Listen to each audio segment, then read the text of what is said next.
He stumbled upon an envelope tucked inside one of Mr. Amandi's coats. With trembling hands, he opened it to find a substantial sum of money. It was 2,000 US dollars. Segun's mind raced with conflicting thoughts. Segun, feeling desperate and lost, agreed to join them. He thought it would solve his problems and help him forget his pain. The robbery was a success and Segun made a lot of money, but deep down he felt guilty and ashamed.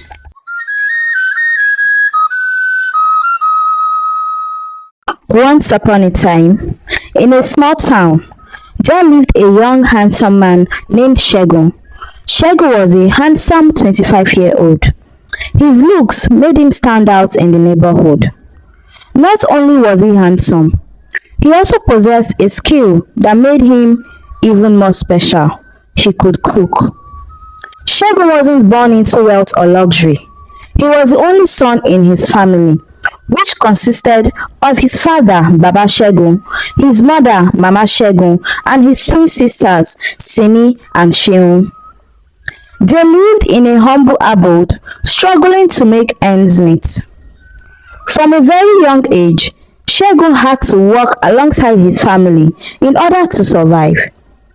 Even after completing his primary and secondary school education, Segun had to take on responsibility of supporting his family because his father didn't have much. Segun worked hard as a house help for a wealthy man named Mr. Amandi. He did his best to earn a living and supported his loved ones. One fateful day, as Segun was returning home from work, he heard someone calling him from behind. It was Shade, his friend and neighbor, running towards him in panic. Segun, Segun, Shade shouted, trying to catch her breath. Segun was puzzled. What's wrong, Shade? Why are you shouting my name like that? Shade gasped for air before responding. Babalala came earlier and threatened to throw your family out of the house. Segun's heart sank. Not today, he muttered to himself. That's not all, Shade continued. While he was at it, he asked some boys to throw your belongings out of the house. Baba Segun tried to reason with him, but he wouldn't listen. And then he pushed your father and he hit his head on the iron pole in the compound. Segun's mind raced with worry. Is my father okay? He interrupted. Baba Segun was rushed to the community clinic. Shade explained. He is there now. I don't think his life is threatened, but he is seriously injured. Segun rushed to the hospital with fear. He approached the receptionist with trembling hands, desperately seeking information about his father. Good afternoon, ma, Segun greeted. Do you have a patient named Mr. Gbadamosi? He is my father. The receptionist checked her records and confirmed the patient's name. Yes, he was brought in here earlier today, room 3, ward 5, she replied. Thanking her, Segun hurried to his father's bedside, his mind racing with worry. As he entered the room, he saw his mother sitting beside Baba Segun, her face etched with concern. Baba, Segun exclaimed, his voice filled with emotions. Ọmọ mi, Baba Segun responded weakly. I am fine, you don't need to worry, it was a minor injury. But you're in the hospital, Segun protested, his eyes welling up with tears. Just then, Dr. Fash entered the room, introducing himself and providing an update on Baba Segun's condition. He explained that while the injury was minor, a scan had revealed something unusual. How are you feeling, sir? Dr. Fash asked Baba Segun. I am very much better, doctor. Baba Segun replied, it's just a minor injury.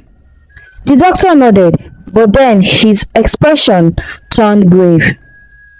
We found something unusual during the scan, the doctor revealed to Segun in his office. There is a tumor in your father's brain. It is still in the early stage, but we need to operate it as soon as possible. Tumor? Mama Segun gasped, her eyes wide with shock. We need to operate it as soon as possible before it gets worse, Dr. Fash explained. But we don't have the facilities here. Baba Segun would have to be transferred to the state teaching hospital. Segun's mind raced as he processed the news. How much will the surgery cost? He asked, trying to remain composed. The doctor informed him that he didn't have the exact idea, but it would not be more than 1 million naira.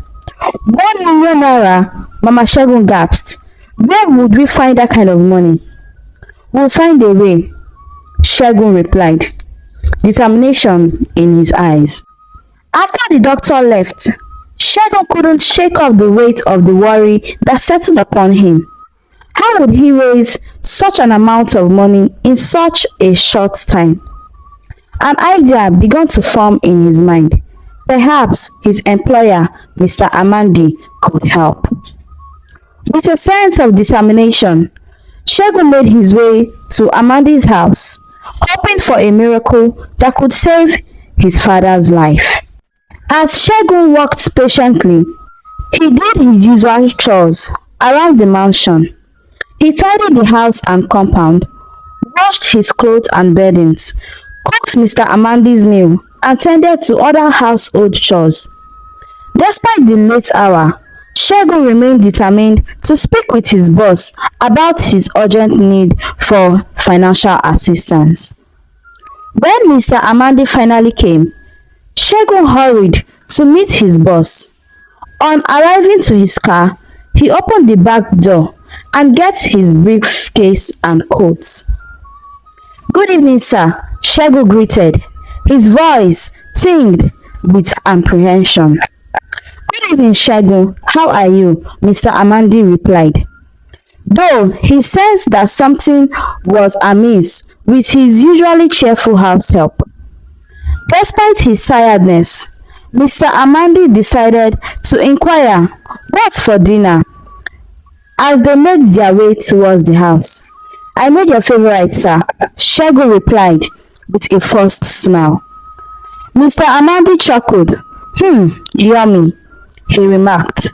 Immediately they got inside the house, Segun set about preparing the table for dinner while Mr. Amandi retreated to his room in order to freshen up. When he returned, he noticed Segun's somber demeanor once again. Did you receive any mail today? Mr. Amandi asked him, attempting to strike up a conversation. Segun shook his head. No, sir, he replied quietly. Concerned by Segun's obvious distress, Mr. Amandi decided to address the issue head-on. What's wrong, Segun? I can see something is bothering you, he observed. Segun hesitated for a moment, mustering the courage to speak. Sir, would it be possible to get a salary advance? He asked earnestly. I know I haven't been working for you for long, and I understand if it's not possible, but I really need this money. Mr. Amandi frowned, considering Segun's request carefully. A salary advance? That's a lot to ask for, he replied, his tone cautious. I barely know you. How can I be sure you won't take the money and abscond like the others before you? Segun's heart sank at Mr. Amandi's words. Sir, he began, but Mr. Amandi interrupted him, suggesting they discuss the matter further tomorrow. Disappointed, yet hopeful, Segun nodded silently, grateful for the chance to plead his case once again. As Mr. Amandi retired for the evening, Segun couldn't help but worry about his father's condition and the daunting task of raising the funds for his surgery. With a heavy heart, Segun prepared for bed, his mind racing with the thought of his family's uncertain future. Segun rose early to prepare breakfast for his boss, Mr. Amandi. As the aroma of freshly cooked food filled the air, Segun laid out the dishes on the table, ready for Mr. Amandi's arrival. When Mr. Amandi descended the stairs, he greeted Segun with a nod before settling down to enjoy his meal. After breakfast, he assured Segun that they would discuss the matter upon his return from work. Left alone in the mansion, Segun embarked on his daily routine of tidying up and attending to household chores. However, he felt compelled to call his mother to check on his father's condition. "Hello, Mama," Segun greeted warmly as the call connected. "Good morning, my son," Mama Segun replied with equal warmth. "How are you and how is work?" "I'm fine, Mama," Segun replied. "Will you be coming home today?" his mother asked. "I'm not sure," Segun admitted. Then he turned his attention to Baba Segun's well-being, eager for an update. Mama Segun shared the latest news on Baba Segun's condition, revealing that she had reached out to her cooperative in hopes of securing the funds needed for his surgery. She remained hopeful as she awaited their response. Segun also inquired about his sisters. Mama Segun told him that Simi was at the family shop while Segun stayed at Baba's side at the hospital. After bidding his mother goodbye, Segun promised to keep her informed of any developments. With a heavy heart, he pondered his family's situation, determined to find a solution to their financial woes. Returning to his duties, Segun made his way to Mr. Amandi's room to collect his laundry. As he sorted through the clothes, he stumbled upon an envelope tucked inside one of Mr. Amandi's coats. With trembling hands, he opened it to find a substantial sum of money. It was $2,000. Segun's mind raced with conflicting thoughts as he considered the implication of taking the money. While it could alleviate his family's financial struggles, he knew deep down that it was not the right thing to do. "I would rather sell my kidney than steal my boss's money," he resolved firmly, his integrity unwavering. Later that day, Mr. Amandi returned from work and Segun greeted him as usual. Despite his disappointment from the previous day conversation, Segun set the table for dinner, hoping for a different outcome this time.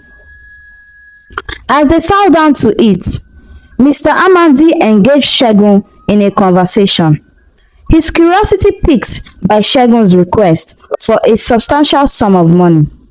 "How much do you need?" Mr. Amandi asked, his tone tinged with surprise. "I need 1 million naira, sir," Segun replied earnestly. Mr. Amandi's eyebrows shot up in astonishment.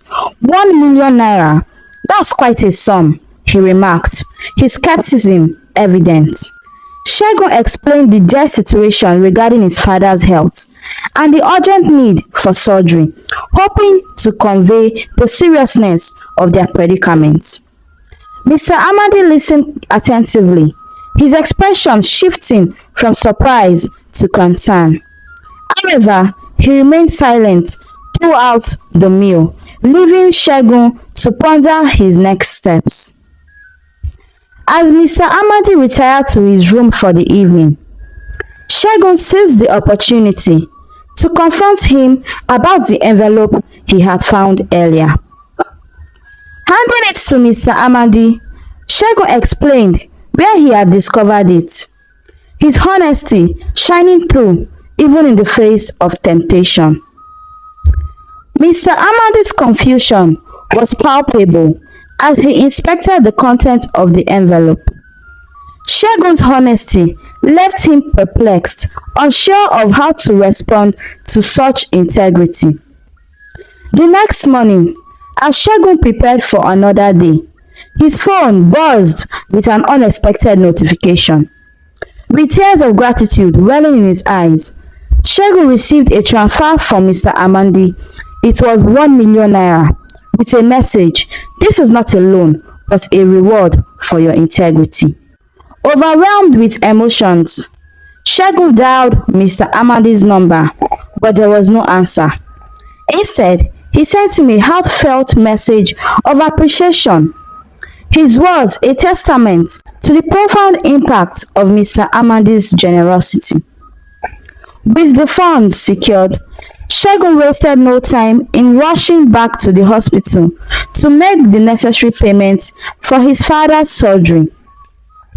The date was set, offering a glimmer of hope amidst the family's trials. When the day of the surgery arrived, Segun, Mama Segun, Simi and Seun gathered anxiously at the hospital. Hours passed in tense anticipation until at last the doctors emerged with news of success. The family rejoiced at the news of Baba Segun's successful surgery, their hearts filled with gratitude for Mr. Amandi's kindness and generosity. Though Baba Segun would require further care in the ICU, the family found solace in the knowledge that their father was on the path to recovery. However, tragedy struck. Instead of Baba Segun's health to improve, his condition started to deteriorate. About a week later, Baba Segun passed away, leaving the family devastated. Segun was heartbroken. His mother and his sisters were heartbroken as well. They cried day and night, but they had no choice than to bury Baba Segun and try to move on with their lives. After the burial, Segun's grief led him down a dark path. He started keeping bad friends, people he had never associated with before. He began to smoke, to drink, and to womanize. He no longer cared for his mother and siblings. He felt that his father's death had taken everything away from him, including all he had worked for. Segun also stopped working for Mr. Amandi and left his mother's house. He felt lost and angry. His sisters tried to reason with him, but Segun had made up his mind. He didn't want to listen to anyone.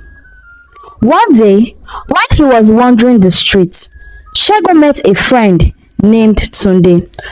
Tunde was an old friend of his who seemed more friendly and understanding.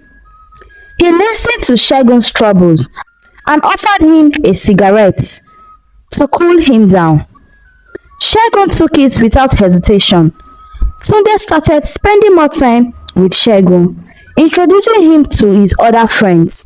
These friends were not good people. They were into hard drugs and illegal activities.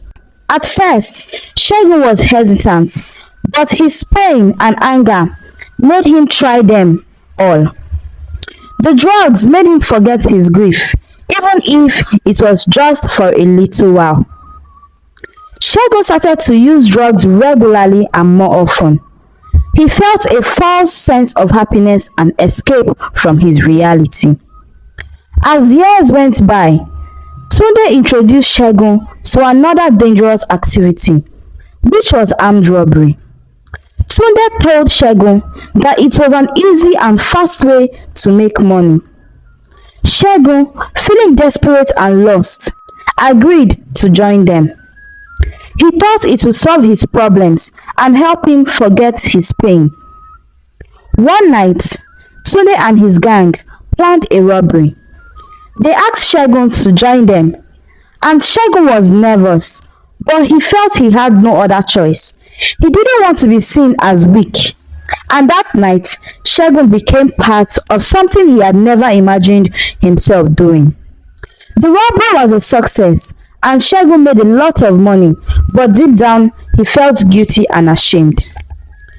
He continued living his dangerous lifestyle, wasting his money on things that didn't matter, like drugs and cigarettes. He got deeper into crime and drifted further away from his family. His mothers and sisters were worried about him. They prayed for his safety and hoped that one day he would return to them. But Segun had his mind made up. He felt that his new friends understood him better than his family. He believed that this was his new life and there was no turning back at all. Segun continued his dangerous lifestyle with Tunde and the gang, and soon after they planned another robbery operation, this time targeting a wealthy man. The night was dark and the streets were quiet as they approached their target. The robbery started smoothly. They broke into the man's house and began to gather his valuables. Suddenly, they began to hear sirens. Someone had alerted the police. Panic set in among the gang. Tunde shouted for everyone to run. Segun's heart raced as he grabbed whatever he could and dashed out of the house. The police were closing in fast, but Segun managed to slip through a narrow way and found a hiding spot behind an old warehouse. He could hear the shouts of the police and the barking of dogs. He stayed hidden, trying to control his breathing. After what felt like hours, the noise finally died down.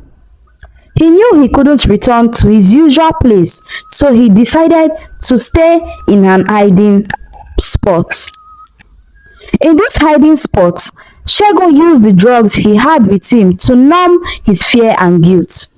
He stayed there for days, surviving on what little food he had and using more drugs to keep his mind off his problems.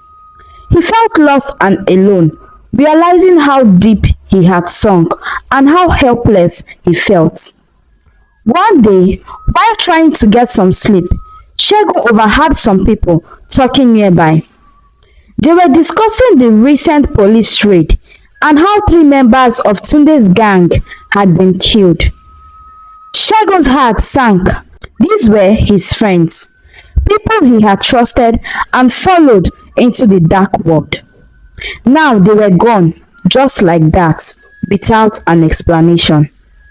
With nowhere else to turn, Segun decided to go back to his mothers and sisters.